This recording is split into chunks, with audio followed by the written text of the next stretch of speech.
Au cœur d'une vaste terre Igbo, entourée de forêts anciennes et de rivières silencieuses, se trouvait un village où la vie semblait paisible. Chaque matin, le chant du coq annonçait le réveil des habitants. Les femmes balayaient la cour avec des branches sèches, les hommes se rendaient aux champs, et les anciens se réunissaient sous le grand fromager pour parler des affaires du village. Les traditions étaient respectées, les ancêtres honorés, et l'équilibre entre le monde visible et le monde invisible était maintenu par des rites transmis depuis des générations. C'est dans ce village que vivait une jeune femme nommée Adama. Sa beauté était connue de tous. Sa peau brillait sous le soleil, ses yeux attiraient les regards, et sa démarche faisait tourner la tête des hommes. Là où elle passait, les murmures la suivaient.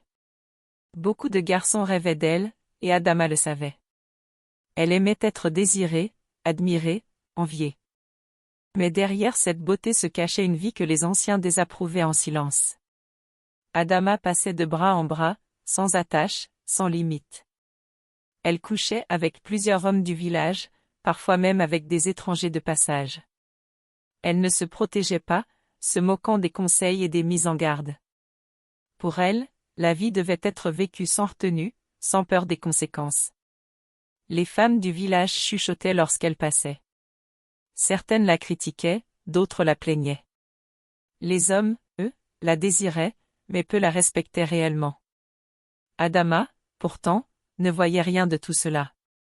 Elle croyait contrôler sa vie, pensant que sa jeunesse et sa beauté la protégeraient de tout malheur.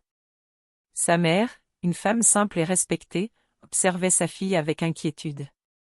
Chaque nuit, elle priait les ancêtres pour qu'ils ouvrent les yeux d'Adama avant qu'il ne soit trop tard. Elle voyait les signes que sa fille refusait de voir, les regards lourds, les murmures sombres, les avertissements silencieux du monde spirituel. Dans la culture Igbo, rien n'arrive par hasard. Chaque acte a une conséquence, et chaque choix trace un chemin. Mais Adama ne croyait ni aux signes ni aux paroles des anciens. Elle riait lorsque les vieilles femmes parlaient de malédictions et de châtiments spirituels. Pour elle, ces histoires n'étaient que des contes pour faire peur aux enfants. Le soir, quand le village s'endormait, Adama sortait encore, attirée par la nuit et ses promesses.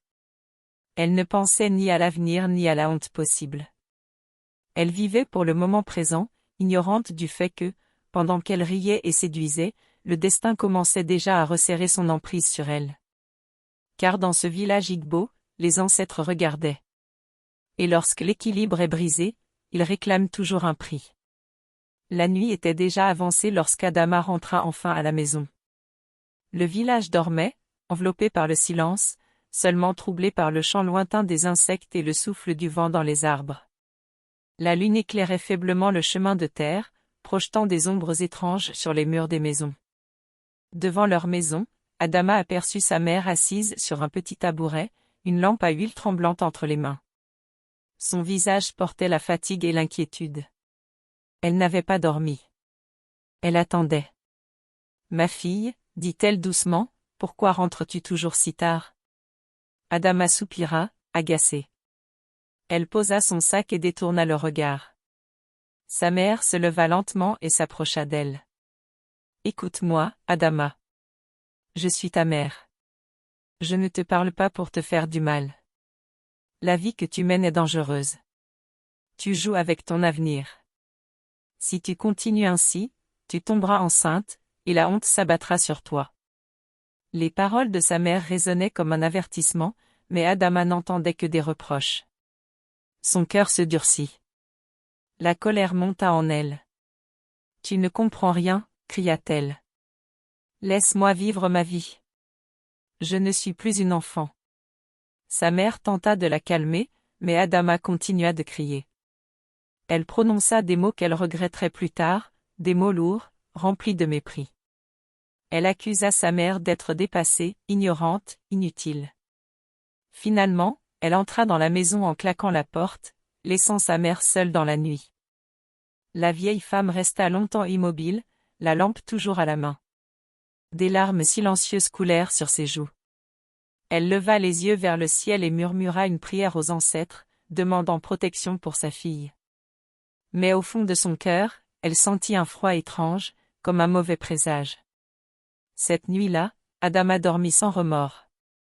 Elle rêva de rire et de fête, inconsciente du danger qui s'approchait. À l'aube, le soleil se leva doucement sur le village. Adama se réveilla tard et sortit de sa chambre. Un silence lourd régnait dans la maison. Elle appela sa mère, mais aucune réponse ne vint. Elle avança vers la cour et la trouva allongée sur le sol, immobile. Elle s'approcha, la toucha, son corps était froid. Sa mère était morte. Le monde sembla s'arrêter un instant. Pourtant, Adama ne cria pas. Elle ne pleura pas. Son visage resta vide, comme si son cœur s'était fermé. Les paroles de la veille lui revinrent brièvement en mémoire, mais elle les repoussa aussitôt. Sans comprendre ce qui lui arrivait, Adama se dirigea vers un petit miroir accroché au mur. Elle leva les yeux et se figea. Son ventre était gonflé d'une manière étrange, anormale. Elle posa la main dessus, tremblante. À cet instant précis, elle comprit que la nuit ne lui avait pas seulement arraché sa mère. Elle venait aussi de changer sa vie à jamais. Dans le silence de la maison, les ancêtres observaient. Et le premier prix venait d'être payé. Après la mort de sa mère, la maison sembla devenir étrangère à Adama. Chaque mur, chaque objet lui rappelait une présence désormais absente. Pourtant, elle refusait de pleurer. Elle se disait qu'elle n'avait pas le temps pour la tristesse, qu'elle devait continuer à vivre comme avant. Mais son corps, lui, avait commencé à lui parler. Devant le petit miroir accroché au mur, Adama observa longuement son reflet. Son ventre était bel et bien gonflé.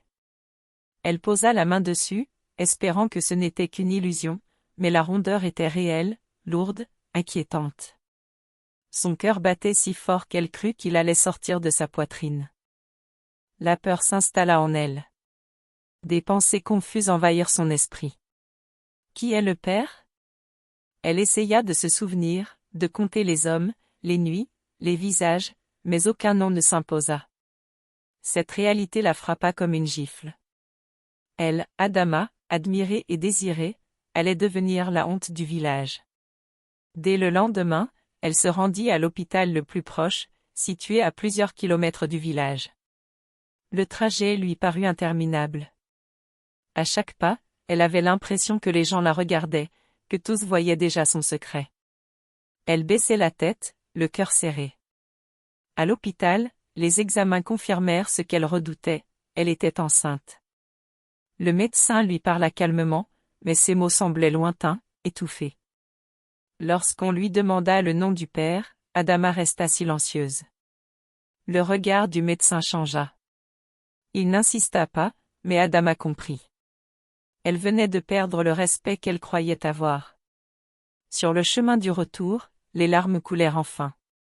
Elle pleurait, non pas pour l'enfant qui grandissait en elle, mais pour elle-même. Pour sa réputation, pour les regards qui allaient la juger, pour les murmures qui suivraient chacun de ses pas. Elle imaginait déjà les femmes du village parler d'elle à voix basse, les hommes se moquer, les anciens hochaient la tête avec déception.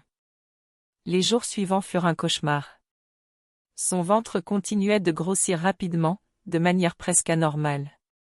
Elle sentit parfois des mouvements étranges, comme si quelque chose se retournait à l'intérieur d'elle. La nuit, elle faisait des rêves troublants, des serpents entouraient son ventre, des voix d'enfants pleuraient dans l'obscurité. Peu à peu, Adama se sentit piégée. Elle ne voyait qu'une seule chose, la fin de la vie qu'elle aimait tant. Elle ne voulait pas être mère. Elle ne voulait pas porter cette honte. C'est alors qu'un souvenir refit surface dans son esprit. Les murmures du village. Les histoires qu'on racontait à voix basse sur une vieille sorcière vivant dans une forêt sacrée, capable d'effacer les erreurs, mais jamais gratuitement. Ce jour-là, Adama prit une décision. Plutôt que d'affronter les conséquences de ses actes, elle choisit de défier le destin. Et dans le silence du monde invisible, les ancêtres retinrent leur souffle. Le lendemain de sa décision, Adama quitta le village avant l'aube. Le ciel était encore sombre, et une brume épaisse couvrait les chemins. Elle ne parla à personne. Son cœur battait fort, non pas de peur, mais d'impatience. Elle voulait que tout s'arrête, que cette grossesse disparaisse, que sa vie redevienne comme avant. La forêt sacrée se trouvait loin du village, dans un lieu que même les chasseurs évitaient. On disait que les esprits y marchaient librement et que ceux qui y entraient sans autorisation ne revenaient jamais les mêmes. À mesure qu'Adama avançait, l'air devenait lourd. Les arbres étaient grands, tordus, et leurs racines semblaient sortir de la terre comme des serpents géants. Certains troncs avaient des formes humaines, avec des yeux et des bouches figées dans un cri éternel. Des serpents rampaient lentement sur le sol, sans l'attaquer, comme s'ils la reconnaissaient. Le silence était oppressant, seulement brisé par des murmures incompréhensibles. Adama sentit son ventre se serrer, comme si l'enfant réagissait à cet endroit interdit. Au centre de la forêt se dressait une vieille maison sombre, faite de bois pourri et de terre noire. Devant l'entrée se tenaient 2 gardiens immobiles, grands et silencieux, leurs yeux brillants d'une lueur surnaturelle. Lorsqu'Adama tenta de s'approcher, ils levèrent la main pour l'arrêter. Soudain, une voix grave sortit de la maison. « Laissez-la entrer. Elle est venue pour un échange. » Les gardiens s'écartèrent lentement. Adama entra. À l'intérieur, l'air était lourd d'odeurs étranges, sang séché, herbes brûlées, terre humide. Assise au centre se trouvait la vieille sorcière. Son corps était courbé, sa peau ridée comme l'écorce d'un arbre ancien. Ses yeux rouges brillaient dans l'obscurité, comme s'il voyait au-delà du monde des vivants. Adama raconta tout, la grossesse, la honte, sa peur, son refus de devenir mère. Elle expliqua qu'elle voulait continuer sa vie comme avant, retrouver le regard des hommes et la liberté qu'elle avait perdue. La sorcière resta silencieuse un long moment, puis éclata d'un rire sec. « Tu veux effacer ce que tu as créé, dit-elle. Mais toute chose a un prix. L'enfant dans ton ventre n'est pas un simple fardeau. Il est ta source de vie. » Adama hésita, mais seulement un instant. « Que dois-je faire ?» demanda-t-elle. La sorcière se leva lentement et s'approcha d'elle. « Tu devras sacrifier l'enfant. En échange, tu retrouveras ta beauté, ta liberté et la confiance des hommes. » Sans réfléchir davantage, Adama accepta. La sorcière sortit une petite pilule rouge, brillante comme du sang frais. « Bois-la chez toi. Au matin, ton ventre sera vide. Mais souviens-toi, ce que tu sacrifies te réclamera toujours un jour. » Adama prit la pilule, tremblante, mais déterminée. Elle venait de sceller un pacte interdit. Et dans l'ombre de la forêt sacrée, les esprits commencèrent à sourire. Adama rentra chez elle avant que le soleil ne se lève complètement. Son cœur battait encore fort, mais un sentiment étrange l'habitait, un mélange de soulagement et de vide. Sans perdre de temps, elle avala la pilule rouge que la vieille sorcière lui avait donnée. Le goût était amer, brûlant, comme du sang mêlé à de la cendre. Peu après, un profond sommeil s'empara d'elle. Lorsqu'elle se réveilla le lendemain matin, elle se leva d'un bond et regarda son ventre. Il était plat. Lisse. Comme si rien ne s'était jamais passé. Adama sourit pour la première fois depuis longtemps. Elle se sentit légère, libre. Elle se lava, se parfuma et sortit de la maison comme avant. Aux yeux du village, rien n'avait changé. Les jours passèrent, puis les semaines. Adama retrouva sa vie d'autrefois. Les hommes recommencèrent à la regarder avec désir, et les femmes cessèrent peu à peu de murmurer. Elle croyait avoir gagné. Elle croyait que le sacrifice avait effacé son erreur. Mais dans le monde invisible, une dette venait d'être créée. 4 mois plus tard, une nuit profonde, alors qu'Adama dormait paisiblement, une sensation glacée la réveilla. Elle sentit quelque chose effleurer son bras. Une voix douce, presque fragile, murmura près de son oreille. « Maman ?» Adama se redressa brusquement, le cœur battant. La maison était plongée dans l'obscurité. Elle tenta de se convaincre qu'il ne s'agissait que d'un rêve. Tremblante, elle se leva pour aller aux toilettes, cherchant de l'eau pour se calmer. C'est alors qu'elle le vit. Dans l'angle de la pièce flottait une lumière blanche. Peu à peu, une forme apparut, celle d'un bébé, translucide, pleurant doucement. Ses yeux étaient remplis de tristesse. « Maman, pourquoi m'as-tu sacrifié ?» Un cri déchira la nuit. Adama tomba à genoux, ses mains tremblantes. Elle pleura, supplia, demanda pardon. Mais l'esprit ne disparaissait pas. Chaque nuit suivante, il revenait. Toujours avec la même question. Toujours avec les mêmes pleurs. Le sommeil quitta Adama. Son esprit se fragilisa. Elle parlait seule, criait dans la nuit, fuyait des choses invisibles. Peu à peu, elle perdit la raison. Un matin, les habitants du village sortirent de leur maison et la découvrirent errant au milieu du chemin. Elle portait des vêtements déchirés, ses cheveux étaient emmêlés, et des feuilles de bananier couvraient sa tête. Ses yeux étaient vides, comme habités par autre chose. Elle répétait sans cesse, d'une voix brisée. « Mon bébé, je l'ai sacrifié, mon bébé. » Les anciens comprirent. Ils secouèrent la tête en silence. La justice des esprits avait parlé. Adama ne retrouva jamais la raison. Elle vécut ainsi jusqu'à la fin de ses jours, hantée par ce qu'elle avait détruit. Et dans le village Igbo, cette histoire est encore racontée aujourd'hui, pour rappeler à tous une vérité ancienne. On peut tromper les hommes, mais jamais les esprits.